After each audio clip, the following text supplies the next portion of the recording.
Welcome to Cardiovascular Matters. Whether you are looking for answers for yourself or someone you love, we are here to give you the best information available.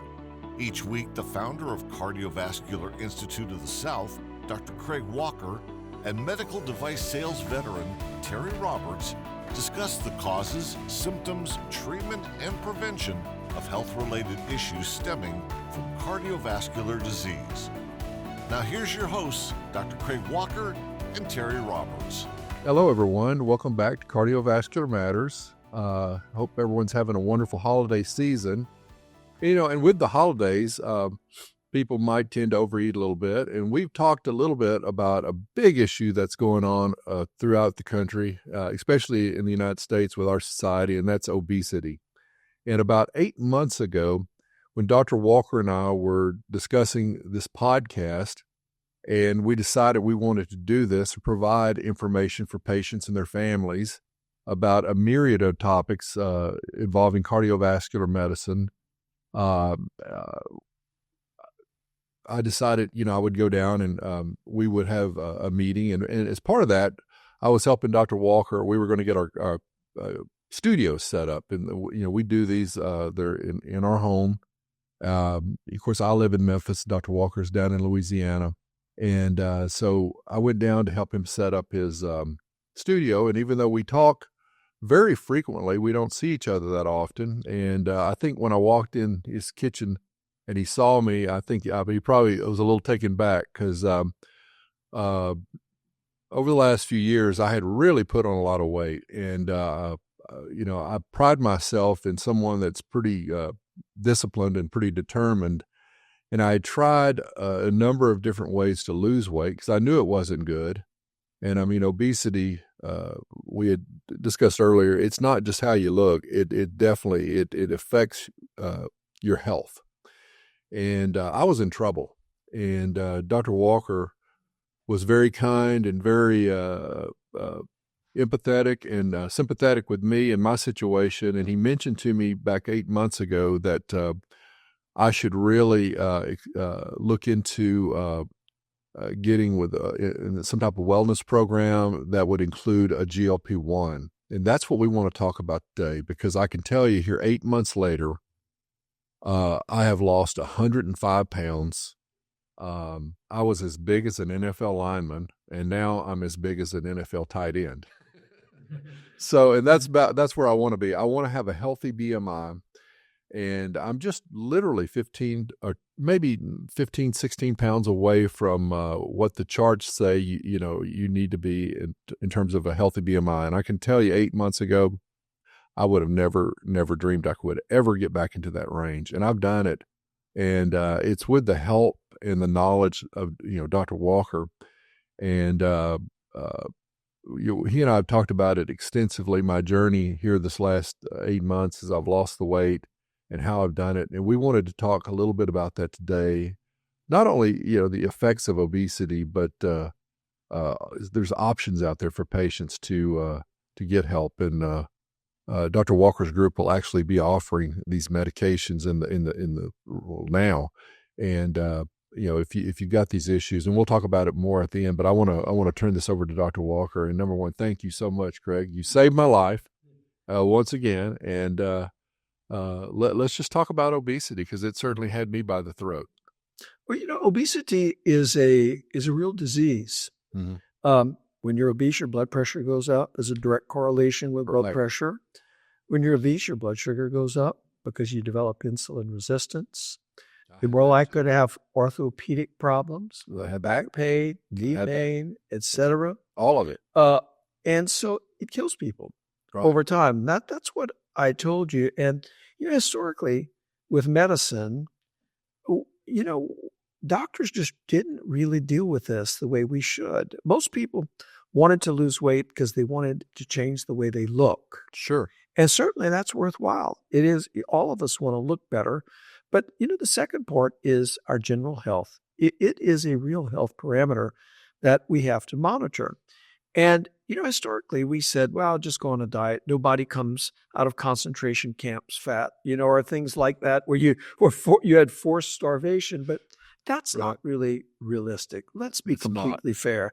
But because what happens is our body has reverted back to when we were cavemen. Many years, in the past, cavemen didn't have 3 meals a day. They might eat once and they might not eat for a couple days. So when they did eat, they ate a lot. They created fat, and that fat held them through the periods where they didn't have as much to eat. Well, we're not cavemen anymore. We do have meals that are available every day. But the problem is our body does not want to get rid of that fat. So the purpose of fat is to be an energy store, to be able to let your body run when you don't have the foods to eat. But unfortunately, because of that caveman experience, our body has adopted to want to hold on to that fat. And so, when you first start a diet, you lose weight maybe the first day or two very, very quick. Right. But then all of a sudden your metabolism really falls. No matter what kind of willpower you have, most people experience profound hunger. They're uncomfortable. It is a problem. That's why there's so many diet gimmicks. There are millions of them. Yeah. Food in a box, eating nothing but fat all the time. I could go on and on and on. Right. But none Carnivore. of those are necessarily the safest or best ways to lose this. And, as a physician, there were all sorts of things that people had in the past. We had amphetamines that were used, because they help suppress appetite. So other medicines that were stimulants, but those weren't healthy. Those caused their own problems. There were issues there. But then more recently, a whole new class of drugs initially designed to treat diabetes. These were the GLP-1 or glucagon-like protein agonists. That's what GLP-1 stood for. Came out, and these drugs lessen gastric motility, so food stays in a little bit longer. They lessen our body's glucagon levels, and they improve the effect of insulin. But the long and the short of these drugs is they do lower glucose somewhat, but they don't lower it in people for some reason who start off with a normal glucose. Okay, they do lower it if you have a very high blood sugar, but normal people without diabetes can take this and they do not develop a low blood sugar, which is very interesting to me. But these drugs tend to normalize blood sugars. But the other things that they do is they really do diminish hunger. Not a little bit, dramatically diminish hunger. And so this horrific pain, in fact, people go from wanting to bite off their own arms to really having to think about eating because it's that push to eat is taken away. And some of that is because these drugs really signal the fat cells, and the fat cells break down a little more easily.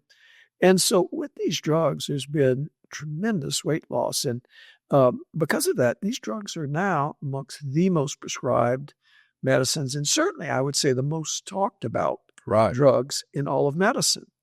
And the reason is because there are so many people just like Terry who had this. So let me explain my problems with obesity. It has to do with disease processes. High blood pressure, so difficult to control in a very obese person. Dr. Froelich, for many years, did some of the pivotal work, and he showed a direct correlation between how high one's blood pressure is with how fat one was. Okay, if you were obese, blood pressure went up. Secondly, diabetes. Okay, in the morbidly obese, it is almost impossible to control blood sugar. There's so many factors working against you that I cannot begin to mention.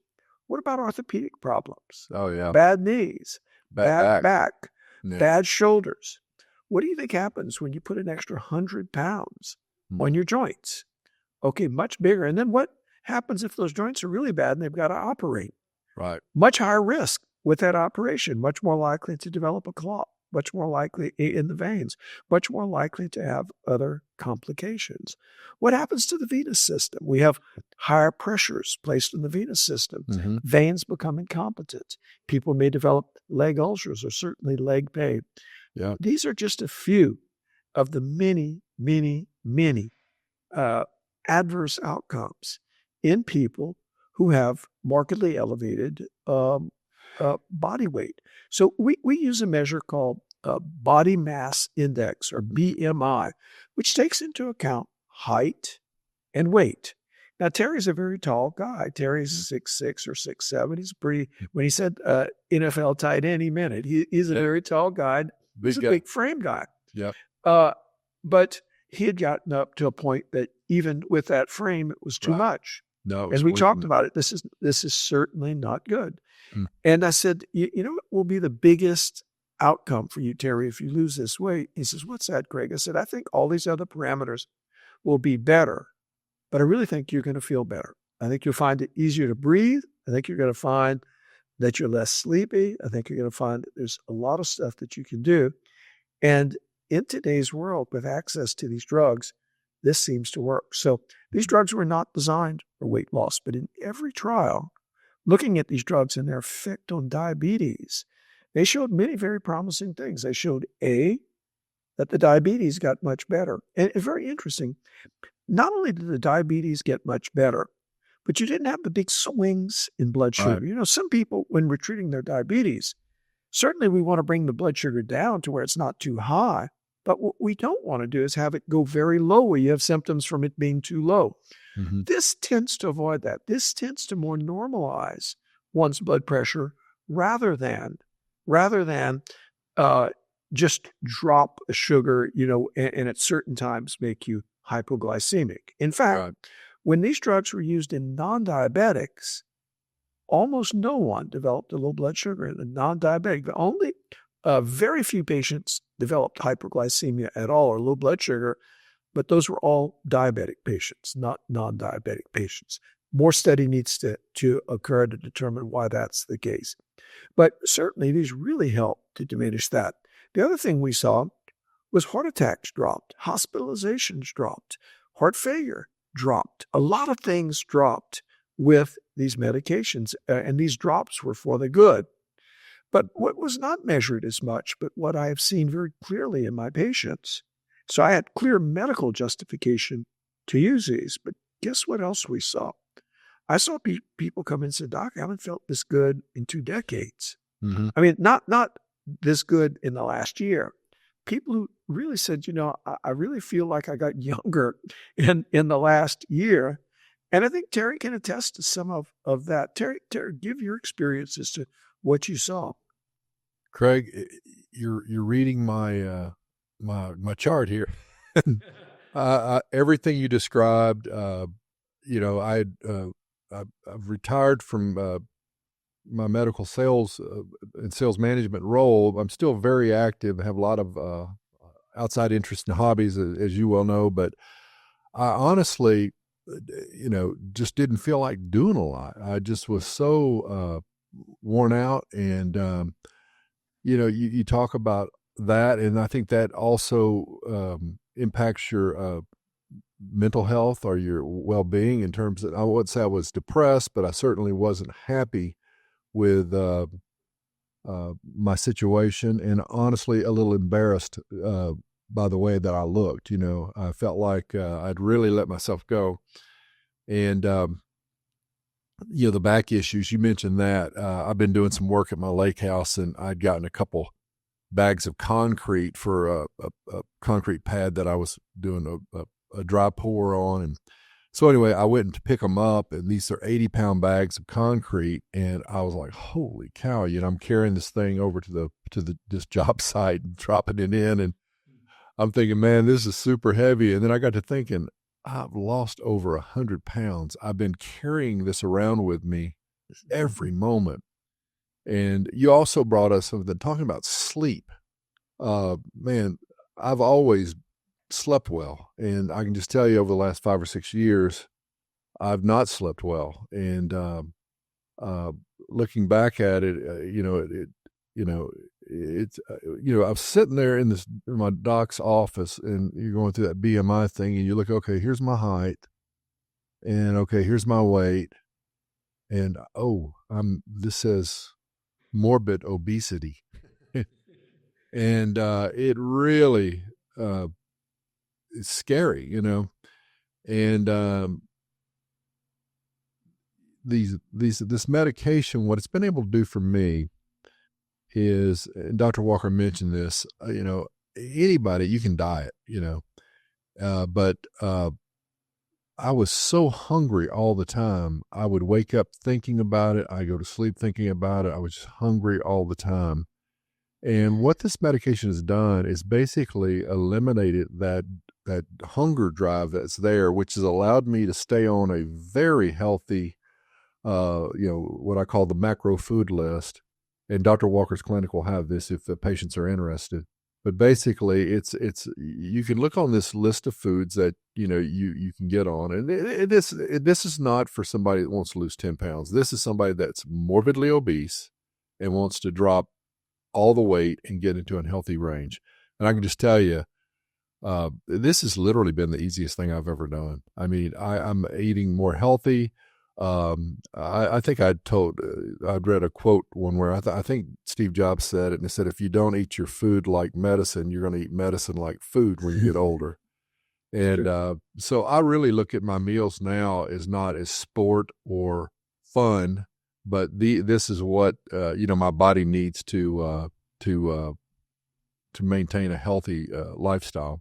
Now, I still like, you know, like anybody else, you know, a donut or a French fry or what, those are, you know, I don't swear off all of that. I do on my diet, but my plan is once I get to my goal weight, I think I could probably have a day a week where I could probably have some of those sinful pleasures, but then also just stick back on my thing to not gain weight back, because I'm just so thrilled to be in the slacks that I'm wearing now, the pants. I had to buy new belts, I even new underwear. It's unbelievable when you lose all that weight, you know. But you know, one of the points that Dr. Walker brought up about the you know, this has set me free. I mean, I'm telling you, I've got more energy, and I'm ready to do things where I'd before. You know, I'm happy to watch a football game and you know, call it a day or whatever. And now I pack every day from sun up to sundown. I'm busy. I'm more active with my grandchildren, and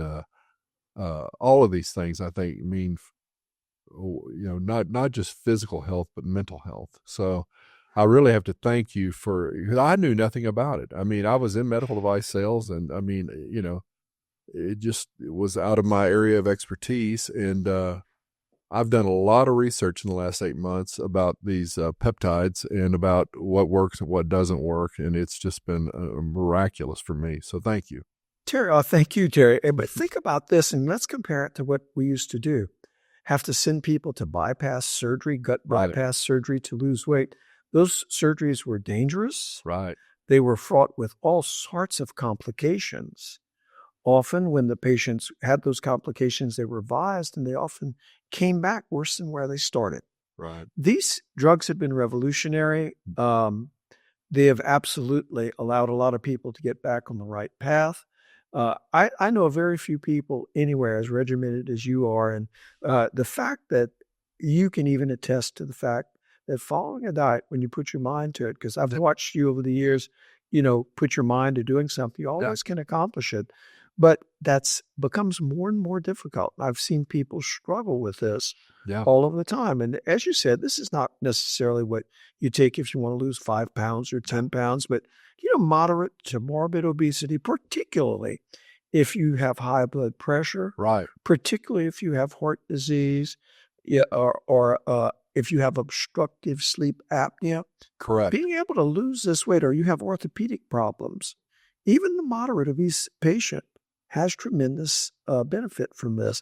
I really think these drugs, albeit they're expensive, will be shown to be cost effective because they're going to lessen our need for CPAP masks. They're going to lessen our need for orthopedic surgeries. They're going to lessen our need for so many of the treatments that we have to give for extra high blood pressure or more diabetes or things like that. And, you know, not just the medicines they take up front, but the bypass surgeries, all the other things that go with chronic morbid obesity. I really think that these are true breakthrough medicines. And certainly these can benefit our society. We have an obese society. Right. We need to change this. And now we have some tools to let us do that. And some incredible tools that it's just amazing. I can remember when I started out, I had started the diet first, and then about 2 weeks into it, it started a very low dose of the GLP-1. And I can remember getting that injection, and we'll talk about that in a minute too, because I don't want patients that are listening to this, oh my God, it's an injectable. There is nothing to it. I give myself the medication. There is absolutely nothing to it. But with saying that, on that first dose, that first week, I noticed by Wednesday, on the very first week, and maybe I'm just very receptive to the medication, and I can only speak for myself, but by Wednesday, Thursday, I noticed a change in my appetite because I'd been on the diet for 2 weeks on the my macro food list, which is really kind of a high protein, what I'll call healthy, smart cholesterol or carbohydrate selections. It doesn't eliminate all your carbohydrates, but it certainly keeps you more away from bread and starchy foods and things like that. But I noticed by Wednesday, Thursday, my appetite had really changed. I could just feel, I was like, man, I'm not as hungry. I'm not thinking about food all the time. I'm not thinking about my next meal, where before, leading into that, the week or two into it, I'd eat my food from the my macro food list, and as soon as I finish that meal, I'm thinking about, well, hey, I get a snack in 30 minutes or whatever. I can eat an apple, or I get an orange at night, or whatever. I'm literally not even the last bite of food is not in my mouth. I'm thinking about the next thing, and now I can just tell you, I just have a whole different relationship with food, and I'll add something else too. I think. Dr. Walker mentioned all those things about, you're insulin resistant, all these things. I had everything he described earlier in this podcast. I mean, you name it, it was going on with me. And I think, getting your hormones in balance, I think is also very important and can lead to success in this I won't call it a journey or effort to lose weight. But anyway, these tools are so effective, and they're available. If you are morbidly obese or if you are diabetic, these are going to be available through most insurance companies. But there's also other avenues that you can go through in terms of just paying for the medication, which is what I did. I have insurance, but some of the challenges you run into is as soon as you get within a healthy range, the insurance no longer pays for the medication, and you definitely need to, get to your target weight. And then I also, it's recommended that you stay on a lower dose to, maintain the effects of the medication, which is, again, the whole, appetite cessation is so important, that you don't go back and you're not just like, starving to death all the time. So,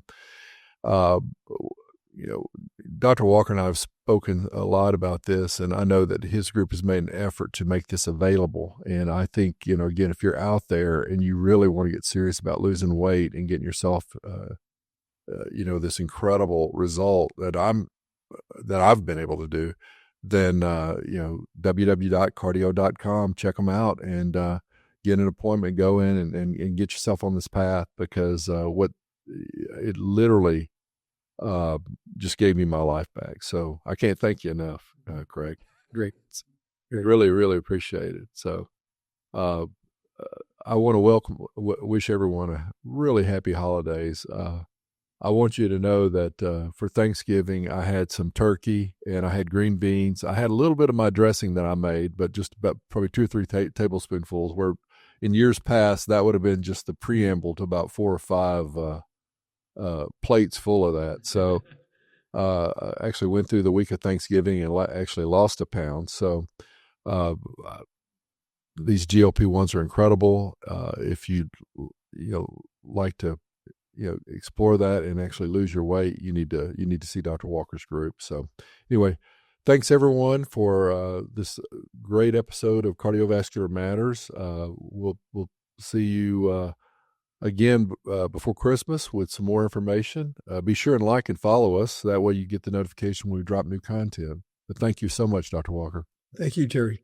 Hey, everyone. And just as a reminder here on Cardiovascular Matters, this show is for you. The topics that we discuss are based on the needs of our audience. And so if you've got questions you want answered or discussed on the show, be sure and send us those questions, especially if you're watching or listening to us on YouTube. Go to the comments section or go to the comments section on any of the platforms you listen to and leave us a message. I'll get it. I'll make sure Dr. Walker sees it, and we'll address that in upcoming episodes. So thank you so much for listening to Cardiovascular Matters. Everyone have a happy holiday, and we'll talk to you again soon. Thank you. Thanks for listening, and please subscribe, like, and share this podcast with your friends and family. Join us next week for new topics and answers with Dr. Craig Walker and Terry Roberts on Cardiovascular Matters.